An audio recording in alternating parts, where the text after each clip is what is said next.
পরবর্তীতে নবুয়ত প্রাপ্তির ঠিক আগ মুহূর্তে আমরা জানি বেশ লম্বা একটা সময় কিন্তু হেরা গুহায় তিনি কাটিয়েছেন। এখনও হেরা গুহায় আমরা যদি যাই তো এত কোলাহল, হেরা গুহার নিচে পাদদেশে এত ভবন, এত মানুষের চলাচল, এত মানুষের বসবাস, এত দোকানপাট, তারপরও হেরা গুহার চূড়ায় ওঠার পর যদি মনে হয় যে আমার আশেপাশে কেউই না, আমি একাকী থাকবো, পরিবেশ একটা, তো এই নির্জন পরিবেশে কিন্তু মানুষ ভীত সন্ত্রস্ত হয়ে পড়ে যাওয়ার কথা, ভড়কে পড়ার কথা। কিন্তু নবী করিম সাল্লাল্লাহু আলাইহি ওয়াসাল্লাম যখন সেখানে থাকতেন এবং সেখানে গিয়ে আল্লাহ তাআলার প্রতি মনোনিবেশ করতেন, জিকির করতেন, তখন কিন্তু আশেপাশে কোনো মানুষের বসতি এখনকার মতো এরকম ছিল না।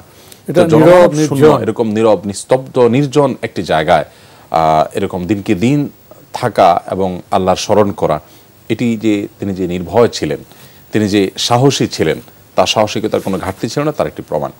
নবী সাল্লাল্লাহু আলাইহি ওয়াসাল্লাম মক্কার মুশরিকদের যে পরিস্থিতি, নবুয়ত লাভের পরে যে পরিস্থিতির তিনি মোকাবেলা করেছেন, সেটি মোকাবেলার জন্য কি পরিমাণ সাহসের প্রয়োজন, আমার মনে হয় সেটি আর খুব বেশি আলোচনা করবার অবকাশ রাখে না। কারণ গোটা সমাজের প্রতিটা মানুষ যখন তার বিরুদ্ধে, প্রায় হাতে গোনা কয়েকজন বাদে, বিশেষ করে শুরুতে তো তার স্ত্রী খাদিজা রাদিয়াল্লাহু তাআলা আনহা ছাড়া আর তার সাথে কেউই নেই। এরপর একটা পর্যায়ে আবু বকর, আলী হলেন, আর খাদিজা রাদিয়াল্লাহু তাআলার সাথে আছেন, তিনজন মানুষ শুধুমাত্র সাথে আছেন, আর প্রত্যেকটা মানুষই তার চিন্তা, তার আদর্শের পরিপন্থী।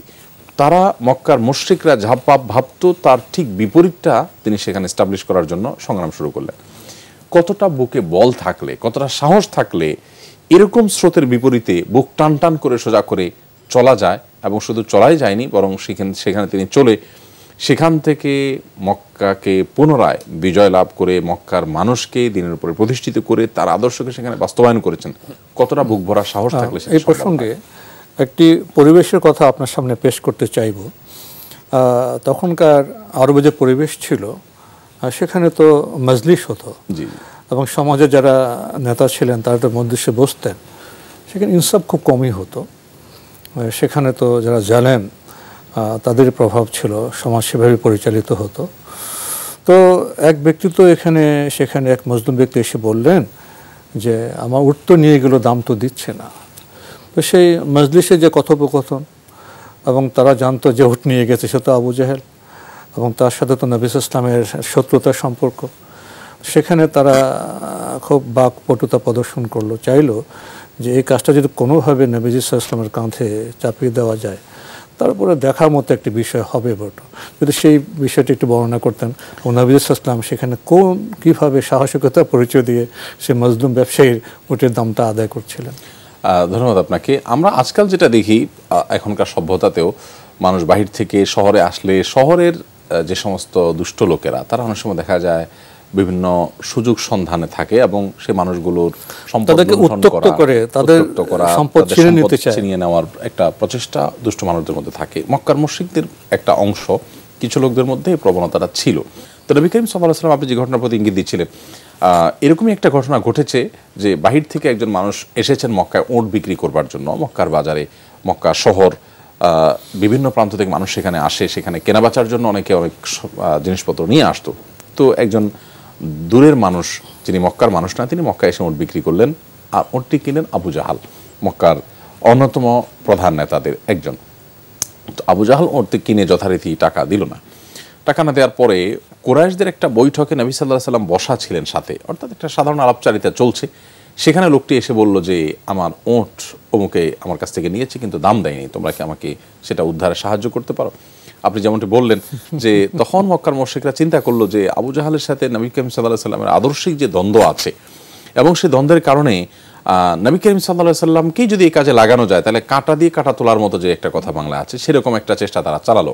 এবং সমাজে অনেক সময় মানুষ মজা দেখতে চায়, দেখি কি হয়, এরকম একটা পরিস্থিতি তারা তৈরি করলো এবং বলল যে ওই লোকটা, অর্থাৎ মুহাম্মদ সাল্লাল্লাহু আলাইহি ওয়াসাল্লামই তোমার এই কাজটা করতে পারে। ঠিক যে কথা সেই কাজ। ভদ্রলোক চলে গেলেন নবী সাল্লাল্লাহু আলাইহি ওয়াসাল্লামের কাছে এবং বললেন যে এই অবস্থা। নবী করিম সাল্লাল্লাহু আলাইহি ওয়াসাল্লাম আর বিলম্ব না করে তাকে বললেন যে চলো তার বাসায় যাই, এবং আবু জাহেলের বাসায় আসলেন। আবু জাহেলের বাসায় আসার পর দরজা নাড়ালেন, করাঘাত করলেন দরজায়। আবু জাহেল বের হয়ে আসলো। লোকটি বর্ণনা করছিলেন যে নবী করিম সাল্লাল্লাহু আলাইহি ওয়াসাল্লামের সেই দরজার করাঘাতে লোকটি যখন, আবু জাহেল যখন বেরিয়ে আসলো, তখন আমি দেখলাম সে প্রচণ্ড ভীত সন্ত্রস্ত হয়ে গেল, এবং তার চেহারার মধ্যে ভয়ের ছাপ একেবারেই পরিষ্কার হয়ে গেল। এরকম একটা অবস্থা দেখে লোকটি আশ্চর্য হয়ে গেলেন যে এরকম দাপুটে একটা মানুষ, নেতা, এরকম প্রভাবশালী একজন নেতা, সেই লোকটা নবী সাল্লাল্লাহু আলাইহি সাল্লামের শুধু দরজার আঘাতে অর্থাৎ হালকা আওয়াজ করে তাকে ডাক দিলেন, এই ডাকেই সে এতটা ভড়কে গেল, দেখে ভয় পেয়ে গেল। এবং আবু জাহাল বললেন কি বিষয়? তখন নবী সাল্লাল্লাহু আলাইহি সাল্লাম বললেন যে আপনি এই লোকটির কাছ থেকে উট কিনেছেন, তার মূল্য পরিশোধ করেননি। তখন সাথে সাথে আবু জাহাল বললেন যে আমি এখনই পরিশোধ করছি, এবং বাড়ির ভিতরে প্রবেশ করে তার মূল্য তিনি পরিশোধ করে দিলেন। আবু জাহাল নবী সাল্লাল্লাহু আলাইহি সাল্লামের আহ্বানে সাড়া দিয়ে সাথে সাথে এতদিন যে লোকটাকে ঘোরাচ্ছিল তার পাওনা পরিশোধ করে দিলেন। এবং নবী সাল্লাল্লাহু আলাইহি সাল্লাম সেই লোকটা সহ যখন ওই আগের সেই সভায়, যে সভায় সিদ্ধান্ত হয়ে বা সে সভা থেকে পরামর্শ পেয়ে লোকটি নবী সাল্লাল্লাহু আলাইহি সাল্লামের সাহায্য নিলেন, সেখানে ফিরে আসলেন। সেখানে ফিরে আসার পর তারা তো দেখে রীতিমতো অবাক। তারা তো আশা করছিলেন একটি, আর দেখলেন ভিন্ন চিত্র।